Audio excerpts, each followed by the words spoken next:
Forward! Forward!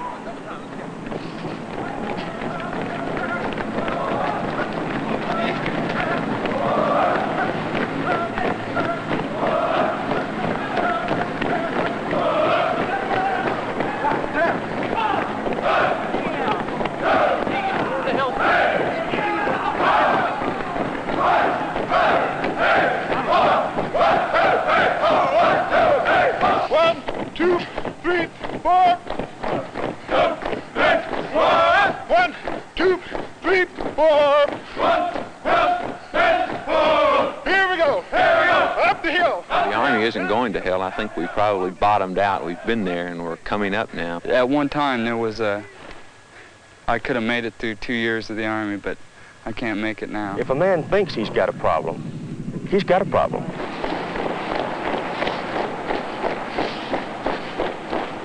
Well, yes, I think there's a lot of challenge in the Army. They work on a group basis like cows. They'll take a bunch of cows and instead of human beings, they'll take a bunch of cows and like herd them here, herd them there. Say your folks come down on the weekend to visit you, you know. You're not going to bring your mom out here, you know, to show where you live. I never bring my mom here. You wouldn't bring your mom out. You wouldn't bring your dog out here, man. One rode over to the other and said, the man I marry has got to be, the man I marry has got to be an airborne ranger with a CIB. An airborne ranger with a CIB. I'd say one of the Army's greatest problems right now is what everyone's talking about, the generation gap. There's nothing wrong with them. I'm having the same problem with my son. We came back from a field trip and Steve's bed was turned upside down with the spring on top of the mattress and 2 drawers were ripped out of our desk. You tell a man to do something and he wouldn't do it. You take him out behind the barracks and kick the shit out of him or something like that. And then they'd respect you for it. You know, a lot of these guys would love to go back to the brown boot army. We can't accomplish anything. You have to let a man get out and perform to his ability. 1, 2, 3, 4. 1, 2, 3, 4. 1, 2, 3, 4. 1, 2, 3, 4. Break it on down. I drive a garbage truck and kill rats as part of my job. Yes, I believe it's very good that the American Army is in Germany. And I myself, I owe my life to the American Army because when I came here after the war, I starved. And so I worked with the American Army and I got something to eat. Well, everybody from all over the states gets together in the barracks and sits down, smokes dope, and say how shitty the Army is. I feel that I can contribute many things to this great cause. I think the Army is a great cause. Every once in a while you run into Daisy, you think you ain't gonna live. Yeah, and too many people telling you what to do. Somebody tells you to do something, and then somebody else comes up and tells you to do it a different way. The NCO doesn't want to be left out. He just don't want to be the person that takes the order and tells what has to be done. You're treated like a child. They expect you to act like a child and think like a child. Colonel, Colonel, can't you see? Colonel, Colonel, can't you see? There's no meaning for the EM for us at all in our job. If I can make it in Uncle Sam's home, I can make it out there. It seems like sometimes they want to make you a housewife. But I think a lot of people are just bored and a little frustrated with the Army because they're not doing what they know. Yeah, blow it up and start all over again. We cannot afford to have unsatisfied people in the United States Army. Back in the old Army days, we had more discipline. Nowadays, discipline is almost out. Put the Army back to where it used to be, the brown boot army, and you won't even have an army anymore. Over the hill, down the hill, down the hill, around the hill, around the hill. I think talking with troops is really the only way that you can actually find out what they're thinking and find out what's going on. Well, at one time I was going to get out, but now I really like to stick around just to see the changes come about. I think we've got to realize that society's different too. Airborne. These guys that we work with, they're about the same as you're going to find back on the block in the States. But you know, it's a time when people question things. You just can't tell somebody to do it and have them do it in every instance. So society's changing and the Army's got to change. We've got to come up with some new ways to get people to be interested in the kinds of things that the Army does. And adventure training is the kind of thing that challenges your manhood. Well, we've been doing that here, and I think that we've struck a spark in some of these young men. They're getting interested in the Army where they never have been before. And we're trying to change the Army so that we take the mop away from the soldier and replace it with that rifle. Well, we've had some people go down a major river here in rubber boats, a lot of barge traffic on that river. One of the things that they did was meet a friendly partisan. He takes their boats and hides them. And then they go on off to recon a position, check it out, see if this old building would be suitable for observation post or headquarters of some kind.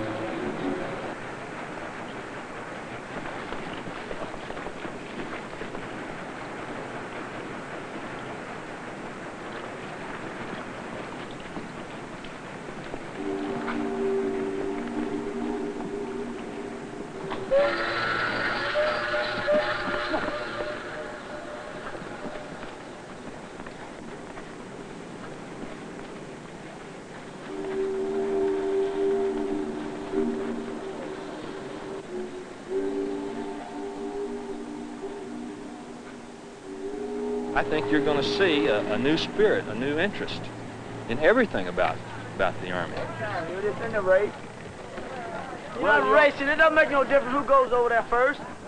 All right, plant your foot. Plant your foot. Don't you be taking those unnecessary. Okay, now two of you hold it up till the other one get over there. Back in civilian life, I used to always like to try things that was a challenge to me. And I think these ropes here are a challenge to me.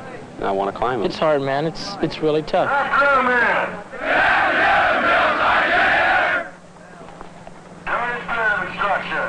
You will have explained, demonstrated, and you will actually encounter competent No, I joined the Army. I knew it was going to be tough, but I didn't think it was going to be this damn tough. It's good, though. I heard a note about some drill sergeant was supposed to smile every now and then, but I wouldn't want a drill sergeant to smile because he wouldn't be a drill sergeant then. Basic is tough. I mean, it makes a man of you. It makes you feel good, just like this long run up here. It's about 2 miles. 2.5. It's 2.5 miles. We didn't stop. We wanted to stop, but we don't know what made us keep us going. But we did keep running, and we didn't stop until he said so. We don't let anybody fall behind. I don't think they should be afraid of me as long as they do what I tell them to do, because number one, we both are human. I'm here to teach them, not for them to make them afraid of me, but to teach them the basic knowledge they need of basic training of the Army. And I feel that no man should be afraid of me. I don't want them to be afraid of me. He treats us like a respectable young man. We should treat him with the same respect. Tell him to do something, show him how to do it, tell him how to do it, show him how to do it, and if possible, do it for him for the first time. You can go to Sergeant Pete, you know, and tell him your problem just like your own dad. He sat down and he's helping me get my high school education. Even tucks you in bed. A lot of times that company commander would double time with us, like out to the ranges, and you know.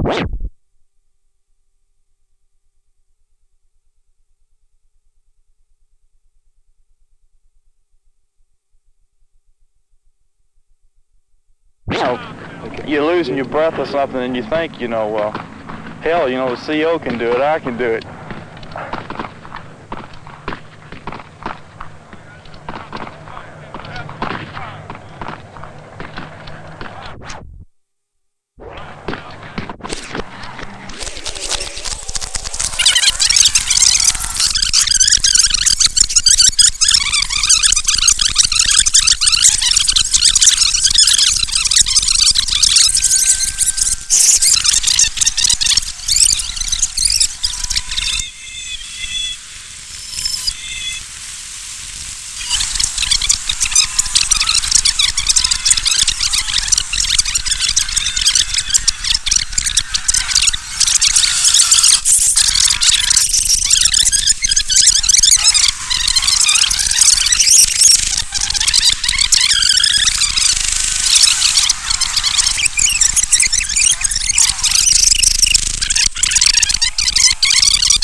going to hell. I think we probably bottomed out. We've been there and we're coming up now. At one time there was I could have made it through 2 years of the Army, but I can't make it now. If a man thinks he's got a problem, he's got a problem.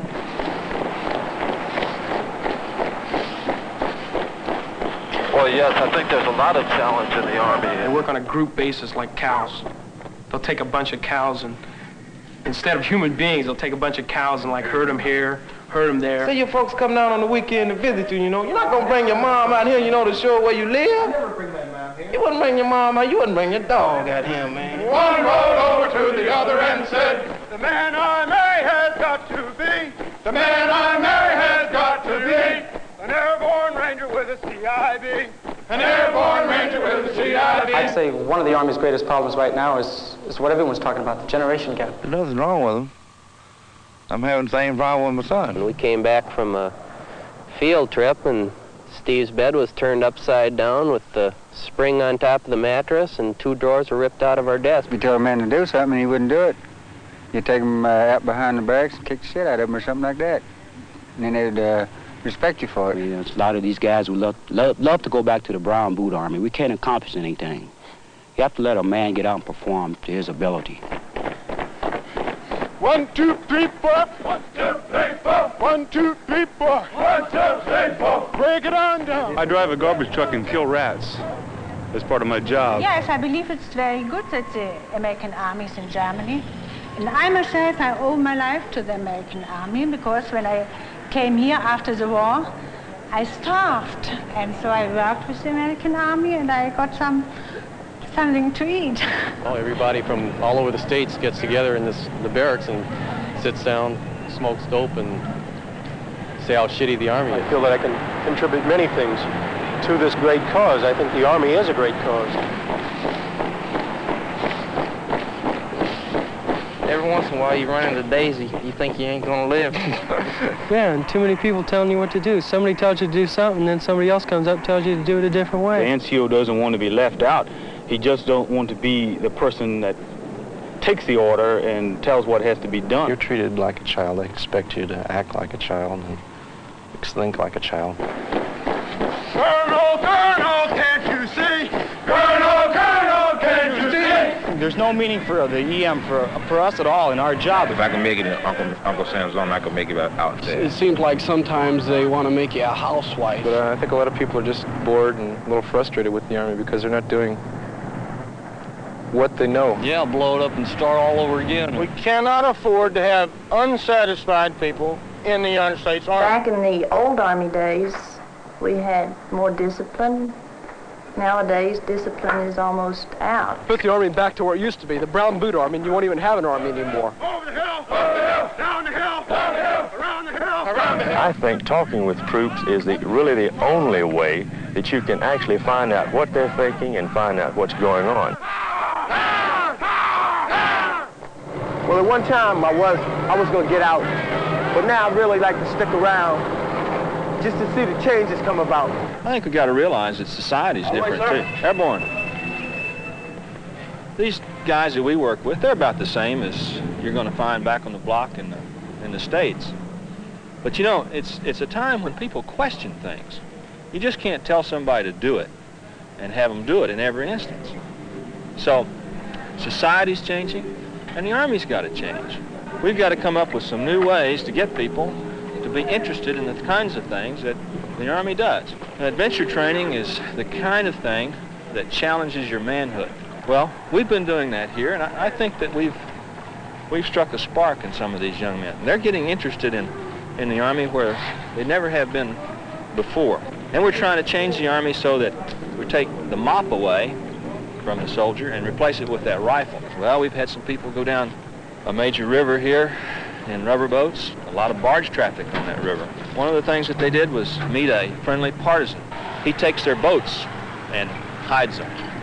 And then they go on off to recon a position, check it out, see if this old building would be suitable for observation post or headquarters of some kind.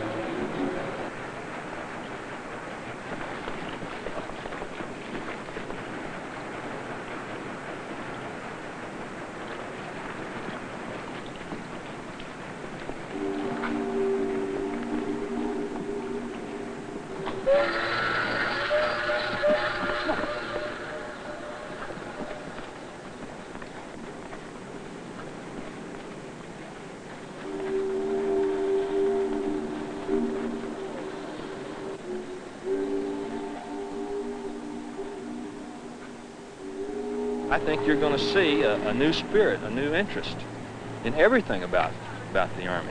You're just in the race. You're not racing. It doesn't make no difference who goes over there first.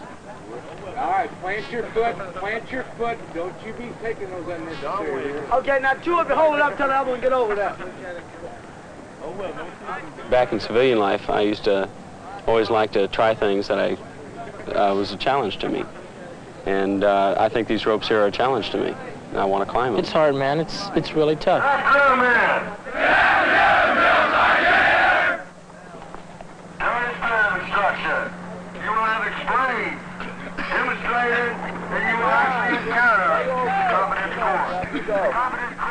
I joined the Army. I knew it was going to be tough, but I didn't think it was going to be this damn tough. It's good, though. I heard a note about some drill sergeant was supposed to smile every now and then, but I wouldn't want a drill sergeant to smile because he wouldn't be a drill sergeant then. Basic is tough. I mean, it makes a man of you. It makes you feel good, just like this long run up here. It's about 2 miles. 2.5. It's 2.5 miles. We didn't stop. We wanted to stop, but we don't know what made us keep us going. But we did keep running, and we didn't stop until he said so. We don't let anybody fall behind. I don't think they should be afraid of me as long as they do what I tell them to do, because number one, we both are human. I'm here to teach them, not for them to make them afraid of me, but to teach them the basic knowledge they need of basic training of the Army. And I feel that no man should be afraid of me. I don't want them to be afraid of me. He treats us like a respectable young man. We should treat him with the same respect. Tell him to do something, show him how to do it, tell him how to do it, show him how to do it, and if possible, do it for him for the first time. You can go to Sergeant Pete, you know, and tell him your problem just like your own dad. He sat down and he's helping me get my high school education. Even tucks you in bed. A lot of times that company commander would double time with us, like out to the ranges. And, you know, you're losing your breath or something, and you think, you know, well, hell, you know, the CO can do it, I can do it.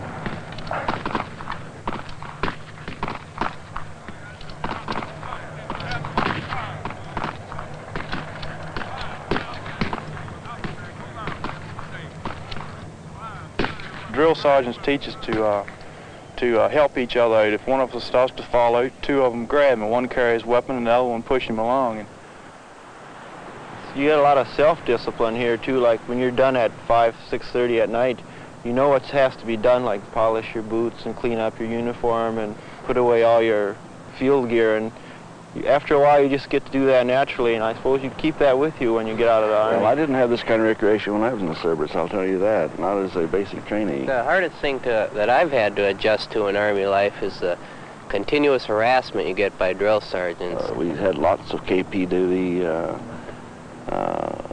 We had to go through a tremendous exercise program. You walk in, you see 3 towers all about 40 feet up in the air, and you have to go over them one way or another. Either pull yourself up with a rope, climb a rope ladder, or climb a ladder up and swing down them. We were in a complete state of quarantine.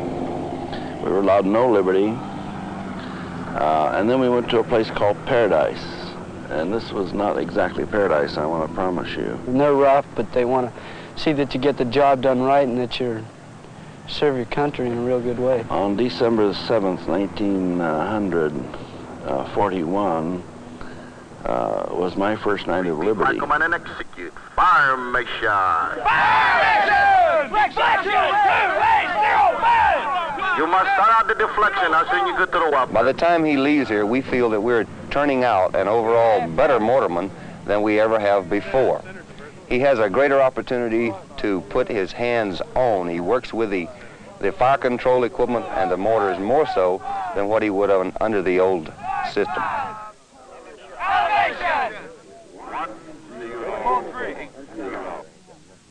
Up 70. Benny, you got the wrong deflection. I have had a problem in the past, as some of the older NCOs with whom I work. For instance, when I came, this training was new to me, and it was somewhat hard for me to accept it. Here it's a constant demonstration and a constant hands-on, and his morale, therefore, is higher. He feels like he is truly participating more.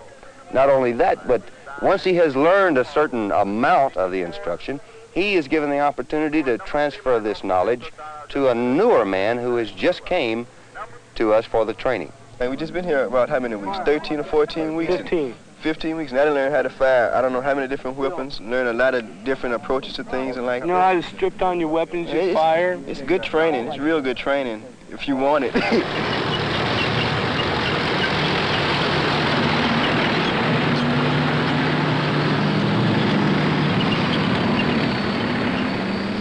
The trouble is with the training, we just don't get to do enough of realistic tactical training. We spend about 45 weeks a year sitting in garrison or going down to Grafenwehr for tank gunnery. And Graf is a hell of a lot of work. We really don't get much good, hard tactical training in. So when we come out here for a week or so, we need to run to try to get rid of the motor pool boredom. The commander today really has to think, plan his program to keep people out of the motor pool. You try things like map courses and compass courses. So we come out here and the people will sit around and complain hour after hour after hour, but they'll work like hell. My mechanics are up the road now repairing a tank. They'll work 36, 48 hours straight to keep the equipment running. You got to walk a fine line. You got to be able to approach each man differently, approach him as an individual, which is sometimes difficult to do when you're trying to deal with a mass number of bodies. But you've got to try to remember that Cooper is Cooper, and Lohman is Lohman, and Smith is Smith, and they each have their personal problems and their backgrounds. And you try to take these things into account when you're talking to them, when you're helping them work. I mean, you got to get the young generation down to understand one thing. You take a white baby when first born and a black baby when first born, and you spank both of them, it's no different. They both cry the same, identical same. So that's what you got to get the young guys to understand these things. That's what I say. The old has to teach the young, to get them to sway them, to understand these things, to overcome these prejudices. We all feel like, or some of us do, feel like we just end up a number, a file stuck away somewhere. Ideal officer? I haven't met one yet. A guy of 24 leads all these men by listening to them, I think. Certainly you don't throw away that experience. You'd be a fool to think that at 24 you could run a cavalry troop in the United States Army by your own background and experience. Basically, there is a new kind of soldier, but depends a lot about the leadership you give a man. If you give him something to work for, he'll work till hell freezes over for you.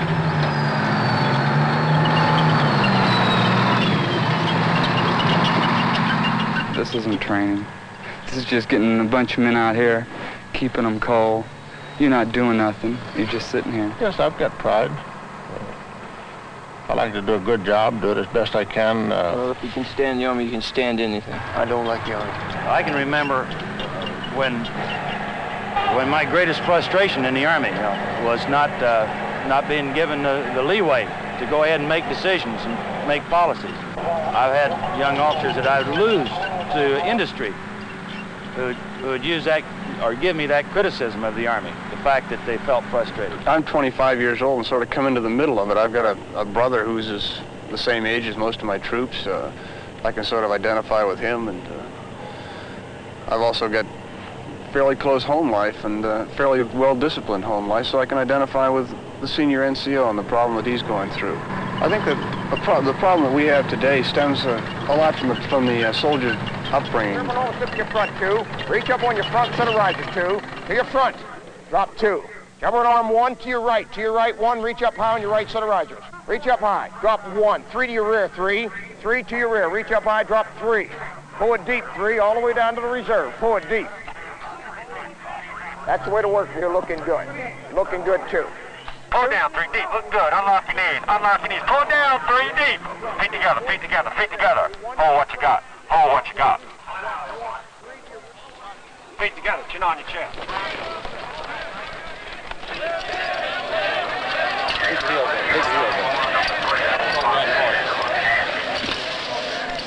24 overall satisfactory jump. Get out of your horse, report back here in the field, you've been number one man on the team. Take it off, 21. Left side reserve parachute first. Number 3 man.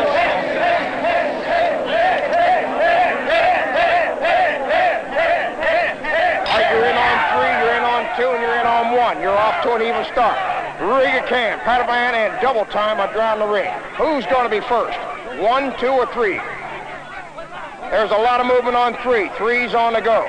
3's looking hot, waiting on 2 and 1. There it is, 3. 3's first, waiting on 2 and 1, 1 and 2. Who's going to be next? 2 or 1? A lot of rigging over there. Cut power on 1. Just relax, back cool. When you're going up, you'll be scared. But when you come down, if you do the same thing what I do, you just float down just like you're on your waist. Up to your waist in mud, but just be airborne and growl out to at the jumper, and let's get him up high where the birdies fly. Make that airborne money, get him off the ground. Okay, take him up high where the birdies fly. Jumpers, let up. Reach high on all 4 risers. Lock your elbows, get your feet and knees together. Head and eyes to the front. Unlock your knees and point the balls of the feet down. Jumpers, check your canopy. Throw your head to the rear. Arch your back. You're looking good. Let up, let up. Now look around and get a good view of Fort Benning, Georgia. 3, get your feet and knees together, 3. Feet and knees together. Unlock your knees. Now you're almost there. Wait for your arm number. 1, 2, and 3. Release safety line left side. Quickly, left side. Reach up on the right, forward hand over hand. Drop 2. Jumper on arm 1 to your right. To your right, 1. Reach up high on your right set of risers. Reach up high. Jumper on arm 2. Reach up high. Pull it deeply all the way down to the reserve. The mirrors in there, you know, it's all, you know, like the fun house, you know, you walk in, you know, you look in the mirror and your head swell out and wrinkle all up, you know, and you got to go in the mirror to shave, you know? Like you can cut half your face off, you know, and you never know it looking in the mirror, in the glass, Like you when know? I was reading the book, I read about maybe, you know, 4 or 5 chapters of it, just a short paperback. And I must have killed about at least a half a dozen cockroaches that were on the bed when I was on it. Rumor Control Center has it that they were going to be tore down last year or this year or next year, and I don't think they're ever going to tear them down. It's been rumored that we're supposed to move. I haven't been around here that long. Like some of these guys have been stuck here since basic. They've been living in this stuff for a year, year and a half. And, you know, they got kind of a poor outlook, but I don't blame them. But like when the wind comes off the ocean here, it gets down to below 0, the chill factor, and these barracks get pretty cold. Like I got a head cold, and everybody else here has a head cold, so, you know, so you're going to catch one too. The place altogether is just inhuman, really. We got bedspreads, rugs, throw rug.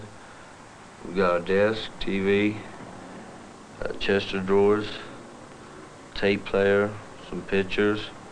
Got our own closets, you know, with our clothes in it and stuff. Now they give us bookcases in this room. We got chest of drawers, desk. They even give us a rug so we don't have to buff the place anymore. It's changed completely, you know. They moderned I it. thought you'd like to see our luxurious shower room here. You can see these pipes. Somebody bent them down to shut the water off. The water ran down here for about 3 days, I think, before somebody realized we could turn it over with the water over there. But still, unless you turn it there, it runs all night, and the place is usually completely flooded by about 6 o'clock. This here is all moldy. I don't know how many times it's been replastered. This is all moldy over here. I don't think we have too many shower heads that fit if we had them. All the plaster's ripped down. We don't have any lights for the place at all. And the drain that I spoke of, after about 3 showers, it'll fill up with water, and it'll develop a puddle over there. Anything you have over there will get wet, and it's very cold. I know you can get a cold from it. I've had one since I've been in Germany. This may have something to do with it. And the last medical report out of the place was that it had crabs. The wards, now here the wards at home. We go to court over here like anywhere. We just going to a kangaroo thing, you understand? There it is. We have no representation. We have nothing over there. I mean, we take over in sports. We do everything. We go abroad for America and win trophies from other countries, and we praise, you understand? When we come back home, we need books to read, books. Newspapers and pamphlets. They do not have it in the bookstore. Playing football is not helping you get your mind together. They show film, you know, in the world like that on television, man. Because my mom wrote me back and told me, man. They just show films on the riggers and Lee Barracks, man, and stuff on TV, you know. But they don't show what's really going on. You know, like they never show when we go downtown, you understand? They never show when we had to communicate with these Germans, much less had to communicate with the same people here on post, our so-called white leaders, our brothers, you understand? That's the people who we got to live with every day. We got to work with those people, you know? I'm just fed up to the point, man, really, that I just want to get the hell on out of Germany. We go to the barber shop, you understand? Now, they're trying to, you understand? learn about the black man's hair, but they don't have any products that they can use on our hair, you understand? They use all these white products. You just can't put Brill cream on my hair and expect it to lay down, you understand? It's not gonna work. That's right. What has got to happen, they got to send some black products over here. Same thing about food, you understand? I ate so much potatoes and stuff, I'm about to go crazy, you know? Let's go. One of the things we have for professionalism is called PIQ, Periodic Individual Qualification. Every soldier does it twice a year, and it consists of a speed march, rappelling from a helicopter hovering at 60 feet, and going down a slide for life. Okay, Sergeant, I'll take over. Everybody has a certain amount of fear of height, and 2 of those drills require a man to overcome by himself that fear. Hey, request permission to strike for life! Come on down here. Oh, dragon! Yeah! Woo! Dragon! Oh, dragon! Dragon! Woo! Looking good, looking good. Dragon! Woo! Airborne! Yeah! Lift your feet. Come on! Next one up the ladder. Mount the rope. Take your time, it's no race. There you go. Right. Finger locked on the rope, guys. Take your time now. Get close to your body, it's right here. All right, looking close to your body. Take your time, it's no race. Sometimes when I go out on this thing, I wonder what I'm doing here. Take your time. You got it, you got it. Sometimes it gets pretty scary. You look down, it's 30 feet down. But you don't expect to send your men anywhere where you can't go. Wear yourself against the rope, keep your legs on the rope. If I can go on this thing, then I expect them to follow me.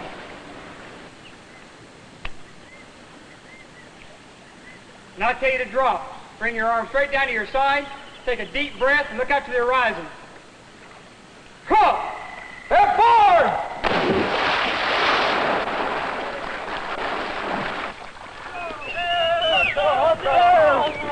Come on the first floor. Back it up. So get it on the rappel seat and get it on. If there's any question pertaining to how to tie a rappel seat or how to tie the knot around your waist, I want you to let me know. Okay, I want everybody to start putting on your equipment. Okay, listen up. As a normal PIQ rappel, what I want you to do, move up 4 people at a time, 2 on each side. You come up to the door, look in, stand up on the skid. I give the field member a signal, you lift up. As normal, the guy, the front man on the right door, the last man on the left door, and go out first. I'll give you the signal. Then the other two men. As soon as everybody is down the road, don't stop going down, just make a normal descent, get to the ground, back out of the road, all the way to the end, move around, always around the front of the chopper, on the far side over there, come around the front, come back to this area, grab your gear, take off your seat, pick up your gear, move back to the other area. Everybody got your place.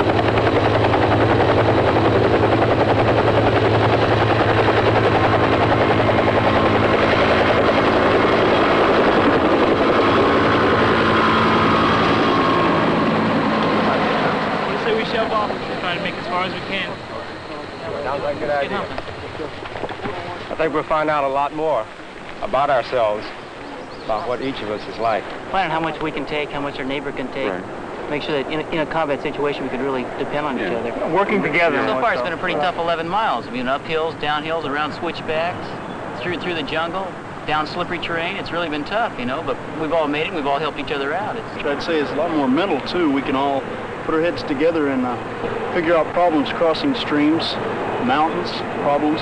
The Bible confirms it's a safe bet to follow Moses. That's right. I don't With know. a name like that, he can't be all wrong. Keep going. I believe it's going to rain on us, fella. Like crossing a stream, if you can't make it alone, then you've got to have somebody to help you. And like like back there, if it wasn't for the rest of us helping each other, we wouldn't have made it. I tell you, going up that mud bank, it sure was nice to reach up and grab Hing's hand and keep going, you know. It was really nice.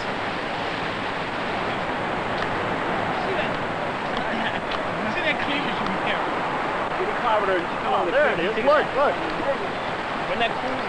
This is what I call a reward rather than a punishment. Yes, there's a big credibility gap between the EM and the officer still. I mean, they can't believe that an EM can be intelligent enough to think up an idea and to carry it through and to plan the logistics of an operation like this and just go on and have a good time, but yet to do things the military way as well. You have to have self-discipline in order to get along in a group, because one man revolting against the rest of the group is going to disorganize it to the point of not being able to carry on. And self-discipline is a must in all phases. We discipline ourselves.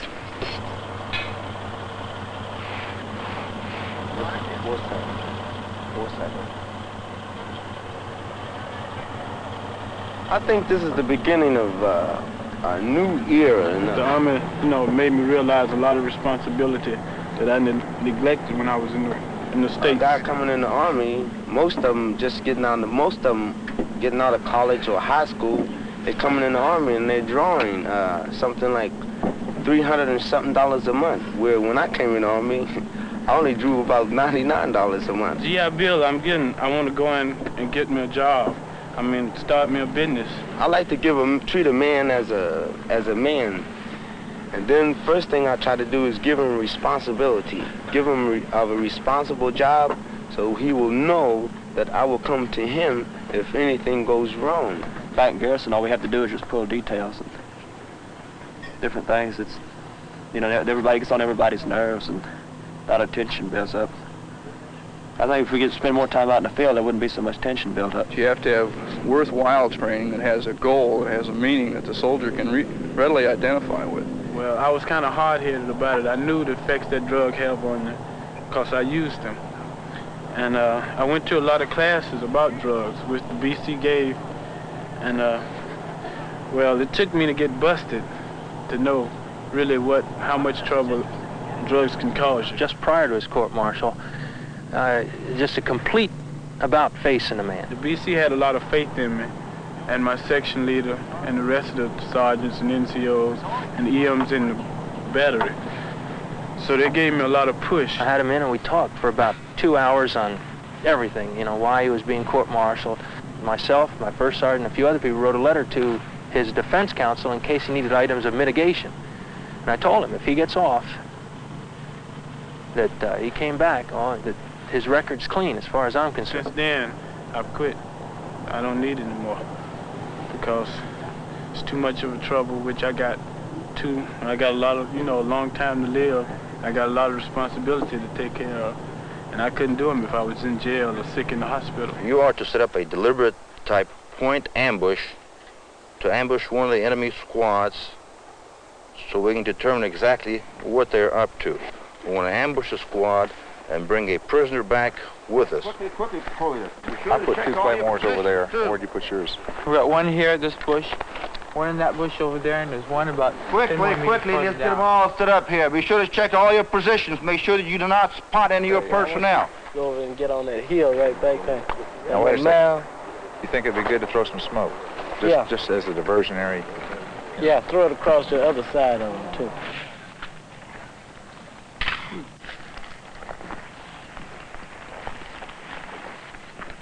Throughout this course, physical conditioning is a great factor in it. Also, you learn all the tactics that you're going to need to know on running ambushes, different types of military operations. Right now in this squad, I couldn't really tell you which ones are officers and which ones are EM. We all function as a team. We each have a job to perform. We do it to the best of our ability.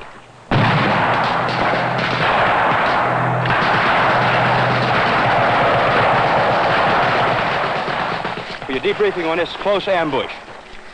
Formation, order of movement was good. Reaction on immediate action drill was outstanding. Alertness, detection, a little late, but the way the wind was blowing and the direction the wind was blowing, I thought it was outstanding. Know which way the wind's blowing before you move out. and know where you're going to put the smoke up on an ambush.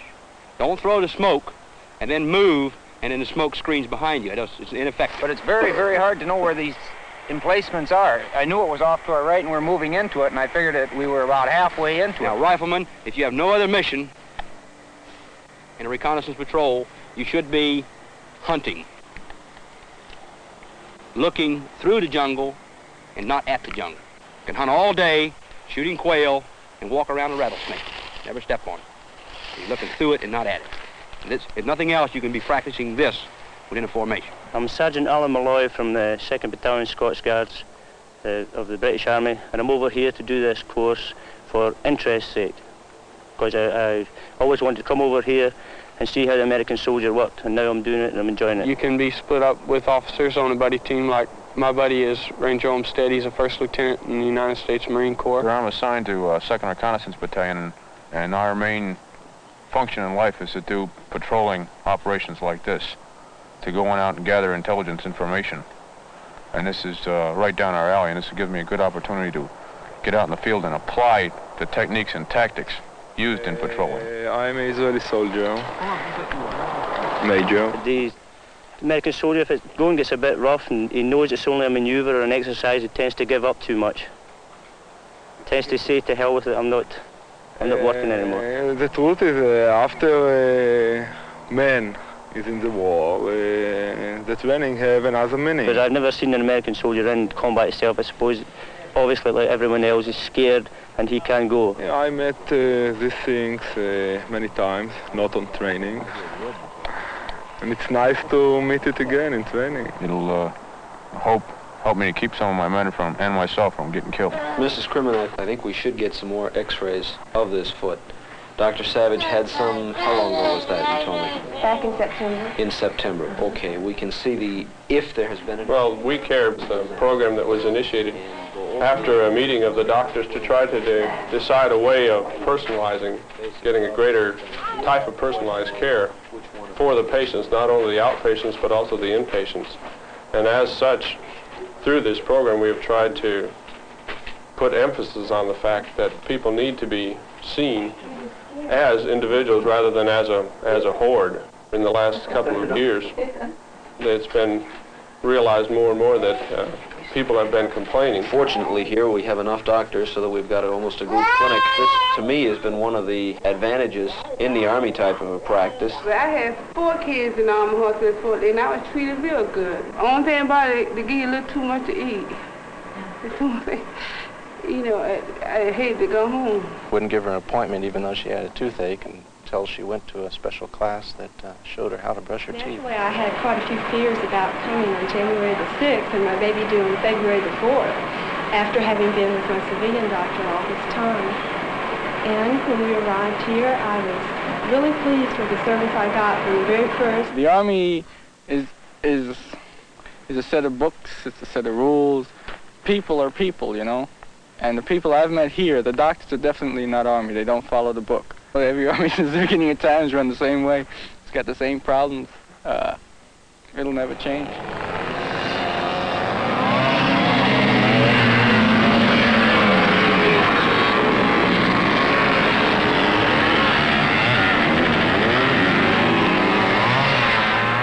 This course was first laid out. It wasn't as elaborate as this.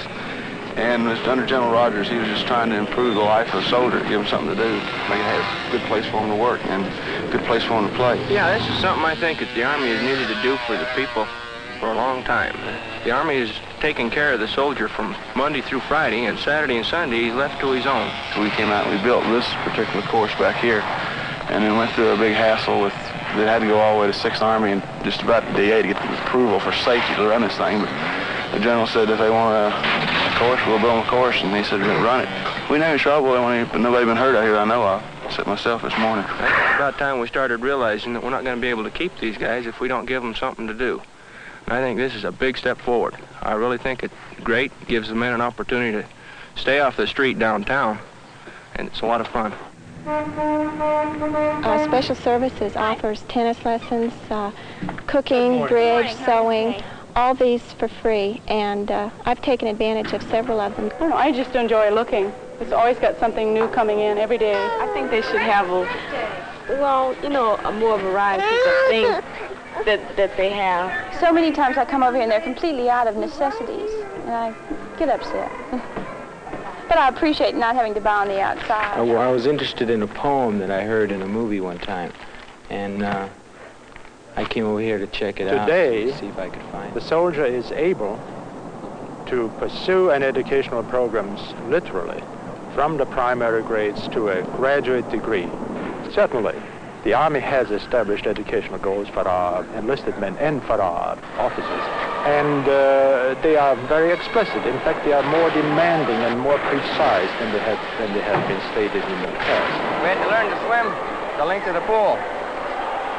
And I can't swim very good. I made it about halfway. And they told us just go ahead and practice whenever you get a chance.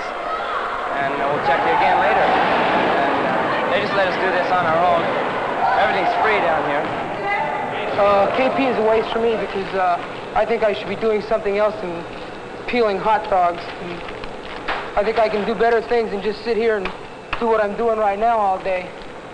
I don't think I was meant for this kind of work, and that's not why I joined the Army. I volunteered for the Army and went to Aberdeen Proving Ground, 13 weeks for welding training. I arrived here at Fort Belvoir 2 weeks ago. Now, last week I was on barracks orderly.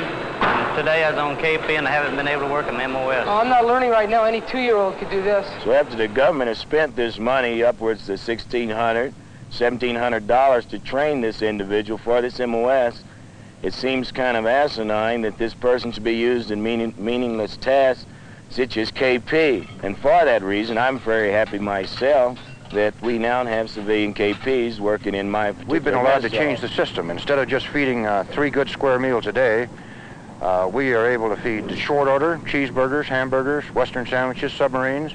The price of this to the taxpayer is not 1 cent. All we've done is rearrange the food that we order and the way that we prepare it. In the past, we've gone out on company, battalion exercises where a troop may spend the whole day sitting in position or moving up and down, back and forth, and really not accomplishing anything and not understanding why something is being done. Moved from the assembly areas, which is where we're located right now. By starting with this basic squad attack problem, we have given the squad leader and the individual soldier a little better understanding of what we expect of them today.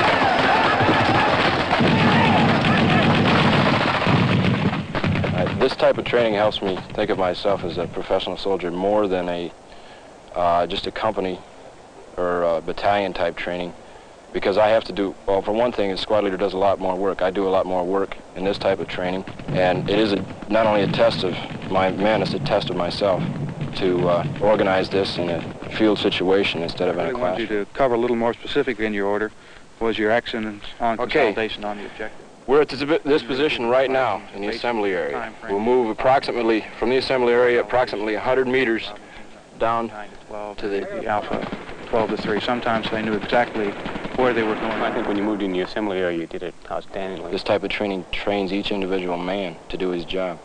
You handle that real well. About the only thing I see that wasn't realistic was the time. We had too much time. Combat situation and operation order, you may have an hour, you may have 2 hours to move instead of maybe taking half a day to recon your area.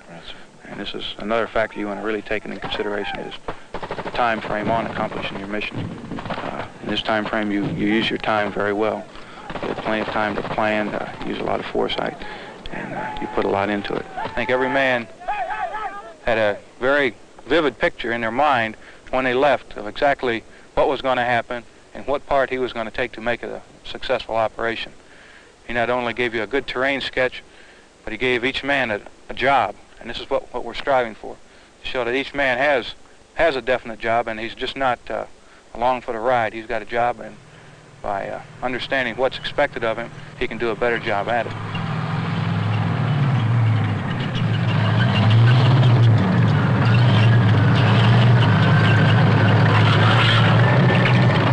This course is the Mechanier's Gauntlet. I hope that everybody in the entire division, eventually all mechanized units, will go through it. I know everybody in my brigade's going to go through it, all 4 battalions. It takes courage. It doesn't take extraordinary skill. Well, what we've got out here is just modern training for a modern young soldier in a mechanized context. We're aiming to have a better Army than we had before, and we're just carrying some of these basic ideas out into the field of training. Challenge. Give the young man a sense of independence, which goes along with decentralized training. Put him with hands-on this equipment. And then out of that, we expect to take pride and self-discipline out of accomplishments which we've certainly had in the heritage of our Army and certainly have had it in all the elite units. But we're not the elite unit. We're the main line strength of the United States Army. Regular infantry brigades, divisions, battalions.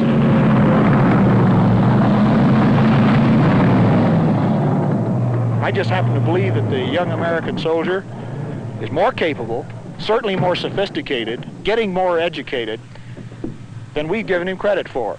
Some of these tracks running around this course, some of these NCOs, officers, as well as the new soldiers, just can't believe that they or the track can do the things that they're doing today. We're taking men on tracks that have been well designed that can do things that the men don't believe they can do. And if you don't believe it, ask some of these drivers. I don't know about that. What do you think, sir? It gets kind of hairy up there, I know that. Knees are still shaking, too. It takes a guy with a lot of balls to go around those mountains. A lot of excitement when you get up there. You can't stop, and heart's going 90 miles an hour, and your legs are shaking, and everything else. It's exciting. It's good training.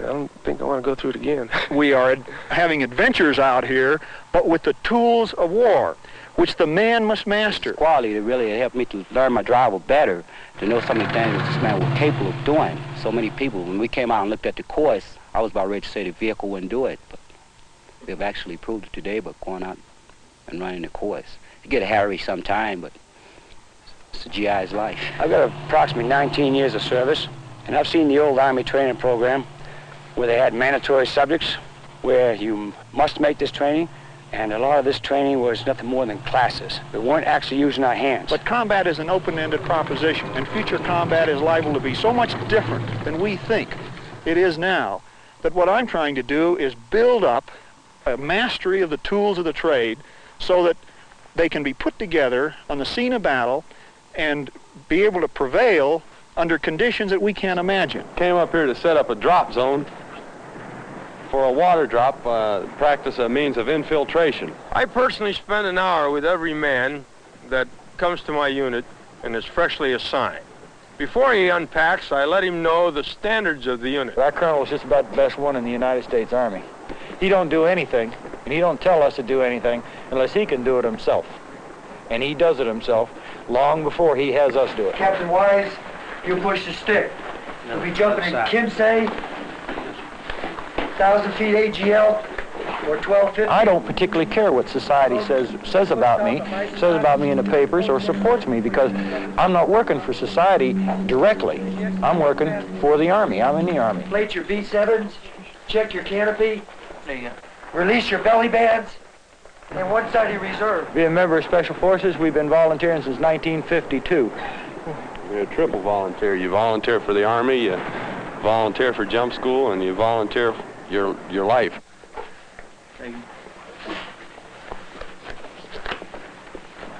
Ready? I think I learned everything I've been able to do with my soldiers from General Patton.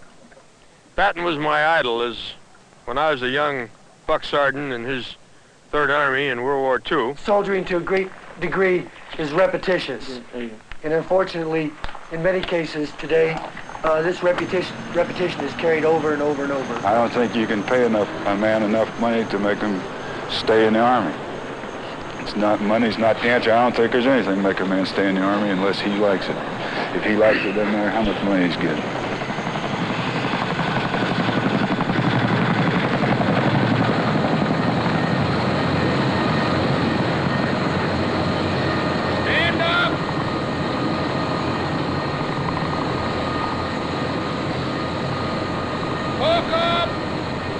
I think the Army's generally pretty well messed up.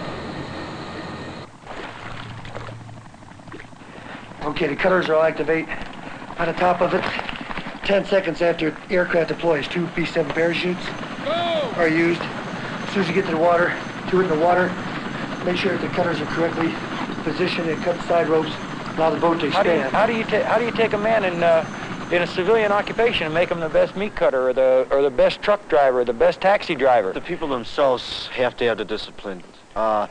You can't make me do anything that I don't want to do, and that's where I think the whole problem lays right now. You must be honest with the man that you're dealing with. And the only way you can do this is by being the example, showing him that there's three things that are important. One, you pat him on the back if he does a good job. Two, you try to promote him. Do everything you can to help him better himself to get promoted. And number three, if he goofs up, you chop his head off and he knows where he stands.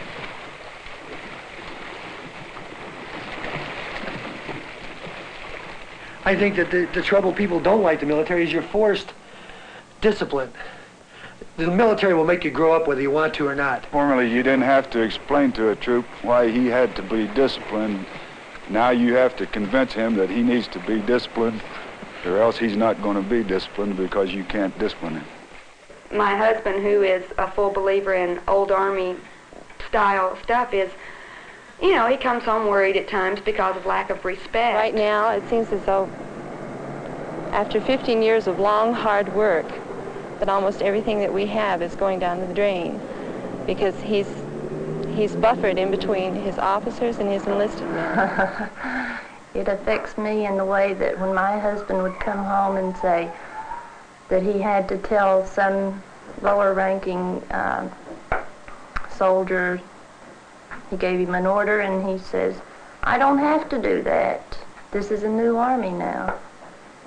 Then, of course, it lowers morale for my husband, and consequently, at home, it's a little different. I've had a little bad experience since I've been in the service. I've been in 6 years, and I was married for 6 years. I was home about 2 years out of 6, and my wife and I came to an agreement that we should come to parting ways. She didn't like the military life, and we decided that it was the best. But I have friends who've been in the service 30 years, and their wife is still with them. It takes a special type of woman to be married to someone in the service. Like an army brat. And if they make it, fine. If they don't, the wives have to shoulder a lot of family responsibilities because our husband's responsibility, of course, comes first to the Army. And we learn to make do. We learn to be prepared to cook a dinner at 1 o'clock in the morning if that's when they come in out of the field. My wife and I had just moved into the housing just shortly before it was time for me to get out, and all the new pay raises and this nice type housing encouraged me to want to stay in. They told us we'd come over here and have government housing. Yes, we were guaranteed government housing when we got here, and they told us when we got here we'd have to wait 8 months for it. It's not too bad being in the Army here in Germany, but the fact is the housing is the biggest problem any GI over here will have. I mean, especially if you're E5 or below, it's hard to get housing and that you can afford. The quarters here are much nicer than what we could get anywhere in Columbus, I think. It has 3 bedrooms and a full bath and 2 single baths, one of which is downstairs. The kitchen has all brand new appliances, including a large refrigerator and a gas stove and a garbage disposal, which we really like. It's terrible to live here because you're not allowed to paint the colors you want to paint. You have to paint what they tell you. It's your own expense. The house has to be spotless when you move out, no matter how dirty it is when you move in. The plumbing's terrible. I had a work order in for 6 months for my bathtub because I have to fill it up with the shower in order to take a bath, and they haven't done anything about that. They don't, you can call them or you can go up and put a work order in and they'll tell you they'll be down and you can wait around and they don't come. And they're not going to come to fix anything until April here. And I have electrical problems and the ceiling's cracked. I think the housing that we have here is very good, but I think the housing system here is terrible. They're always making you do things that you don't have to do when you're not in the Army.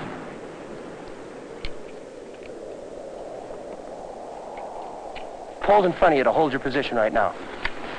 All right? Now don't lean back under any circumstances. You're in a comfortable position, right? You're nice and loose. Right.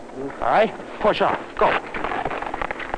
They're finding out that we're not quite as infallible as maybe we might think we are. and we take our falls, and we get laughed at, and we laugh at the other guys. You sure to fill your hole in, pal? Ready to go? Yeah, I'm comfortable. A soldier has confidence in himself. He is more apt to have confidence in his vehicle, his weapons, and just provide a better all-around soldier. It provides an opportunity for a lot of people to learn how to ski that may not ever had the opportunity before, or think that it's just not for them. And we find that a great many of them will probably be taking up skiing. We've got no standby generator. Right, I know. You can see the armed guards. They patrol down here daily. Guards not to keep us out, but to keep their own people in. It makes it very obvious what our purpose and our mission is up here. The responsibility and belief in what you're doing is obvious. It's on a day-to-day basis, but you can't miss it because you can see it. This mission today is a training mission involving one of our new aviators assigned to the unit. We're orienting him on the east and west German zonal border. Our mission out here is to conduct daily aerial reconnaissance of this area up here. This is his second flight on up here on the border, where we've got a guard tower setting up over here, which has got 2 observers in it, machine gun ports. And over here on this tree line, you've got a bunker there that they use for observation. Right there in front of it, along this fence line, right down here, it's running along the trees, the actual border itself. And they've got mines, dog runs down there, and a plowed strip to monitor any traffic or footprints of people who try to cross the border. The caliber of professionalism of the initial people he meets the day he comes in the Army, the sergeant at the reception station, the first basic training commander, the instructors that he meets through basic training and through AIT. If these people are obviously professional and believe in what they're doing and know what they're doing, then you'll get this young man geared to where he can understand why he's there. Well, when I went to flight school, all right, I was there. I was the only one in my flight platoon. And in certain instances, to me, it did seem like maybe they leaned on me a little harder, or maybe they expected a little more of me. Leaders above us are starting to realize now the value of initiative in the junior leaders. They should let them conduct training more on their own. If they've got some good ideas, go ahead and present the basic format for it, show how it's going to work, and then let them conduct it themselves. Because it was their idea, let them take the credit for it. Yeah, you treat each man as a man, and you reward him or punish him on the end result of what he does on a day-to-day basis. Hell, Vietnam, 1968, we were fighting like crazy. Nobody hollered about haircuts. 69, things quieted down, so you start cutting hair, but it didn't stop people from running tanks or guns just because their hair was long. How do I lead these people? Well, mainly it's by example, by setting the example in your clothing, in your speech, and also identifying with people. If I can be effectively led, I'll look at them, pick up some of their points, and utilize them myself. There's nothing the matter with American youth. There's absolutely nothing wrong with them. Sure, they don't think the way they did 20 years ago, but 20 years ago the people didn't think the way they did 20 years before that. Yeah, 43.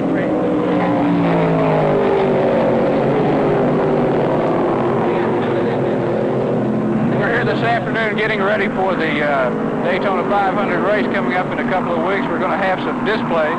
Like today, the main idea of being out to the Speedway is just to be seen. We don't actually recruit at a place like the Speedway. There are a great deal of benefits now for a young man as opposed to years past.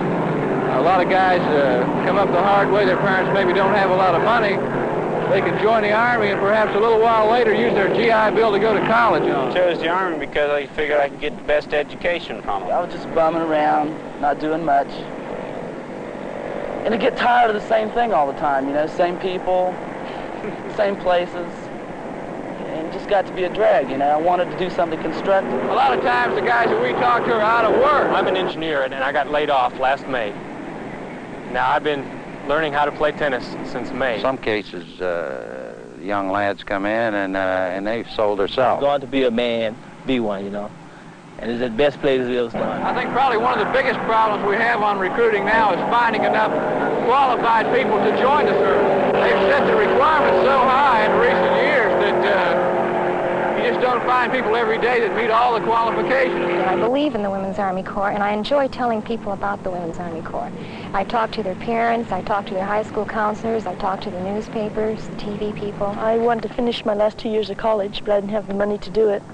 So I decided that they help you. They pay part of your way. I wanted to get into nursing, and I couldn't afford to pay for school or didn't have any transportation, so I called in one day and got started. They see me in uniform. They say, "Are there still women in the Army?" And I have to convince them that, yes, I'm not a senior Girl Scout or an airline stewardess. I am a WAC counselor. I've been in the Army 5 years, so we are normal people. We do normal jobs. We come from all parts of the country. People on TV and things like that say something. I say to myself, what a bunch of baloney. No, I know you're lying. So it does sound funny, the fact that I feel proud to serve my country. I sound like I'm a goody-goody, Miss Goody-Two-Shoes and all that sort of thing. Or, but I really do feel proud. And I hate to sound phony, and I'm not lying, because this is really proudest I've ever been in my whole life. Well, I joined the Army when I was 17, and I volunteered for parachute troops. Well, I know a friend of mine, he was supposed to go in for medical reasons, you know. I mean, he was going to help a doctor or something like that. He ended up being an airborne. You know, I got to take his word, you know. That's all I got to go on, you know. I know I'm recruiting in West Virginia. I was talking to guys who were 6'5", weighed 245. The kind of guy like that, you start telling him a lie, and he's coming back to see you, bud. As soon as he gets back from basic training, he'll put your nose right through the back of your head. He'll probably give me a crew cut in the beginning, and then he'll grow out again, hopefully. All you think about your hair and not your future, man. That's bad. Probably one of the happiest days of my life was the opportunity to jump into Normandy and engage in combat. One reason being because I didn't know what I was getting into. Oh, we drove down in the Army truck. Rogers was the driver. And then just bought a guidebook and mapped out the route up the backside down through there. I had been interested before in mountain climbing, and I knew that Taylor here had some experience. I didn't know at that time how much. Turned out later he's got quite a bit of experience in it. But we approached Colonel Hamilton with the idea of climbing the Zugspitze, which is the highest peak in Germany. And by climbing this mountain, I said to myself, I said, wow, I could be one of the first black men to climb it. I don't know, I might be wrong. But anyway, that inspired me 100% to go on. In fact, I was sometimes dog-tired, just didn't want to go. It gave me a chance to get out on my own, doing things by ourselves. It was a lot of fun in that respect. Without having someone there to tell you how to do it, you have to do it this way, because it's the Army way. We were definitely experimenting. Technically, it was just, there wasn't really anything to it. Technically, it was a very long walk. Just a long walk. That was yeah, but beautiful. This is my first time in the Alps. So it would have been a whole lot better if we would have been in any kind of shape so far as taking a long hike with a backpack. But at the time we wouldn't, and we kind of suffered a little bit. I learned a lot about taking responsibility on for something like this, making a coordination, trying to make the coordination. I think the adventure training is definitely going to make us all better soldiers. It's teaching us a lot. I found that since I've been here, really, if you make it a problem, it's going to be a problem all over the world. You'll have the same anywhere. You'd have black against white, white against black, anything you want to say if you make it a problem. But the thing is now it got to be an understanding. We've been wandering around in almost whiteout conditions, and well, we knew we had to go up. And just as we neared the very summit, the weather broke miraculously. And we had good views of, you could see almost all the way to the Dolomites in Italy. It's a fact. The mind gives out long before the lungs or the heart or the legs. So what we're talking about is mind over matter. The only time you have to worry is if a soldier starts degrading himself or the service or his buddies around him or his leaders. If you have a logical reason for something, and if it make you feel like a person, then the Army can change, you know? That's the only way it changes, make it personal. I got to meet a lot of people. I got to know people, which would, you know, put away memories in my mind. I met a lot of friends and a lot of good friends. And I learned, you know, people that I wouldn't even expect to reach out and help me, well, they did. And those are memories, you know, to show that you have to trust in people first before they can trust in you. History proves that we need the Army, very much so. And if human beings are going to remain the same, we're always going to need an Army. And there's nothing that says they're going to change. And I feel that I can contribute many of my goals and and if need be, my life. I think you'll attract more intelligent people, people willing to do a fine job, enthusiastic people, if you give them pride in their service, pride in their profession, pride in themselves. 1, 2, 3, 4. 1, 2, 3, 4. 1, 2, 3, 4. 1, 2, 3, 4. Break it on down. Break it on down.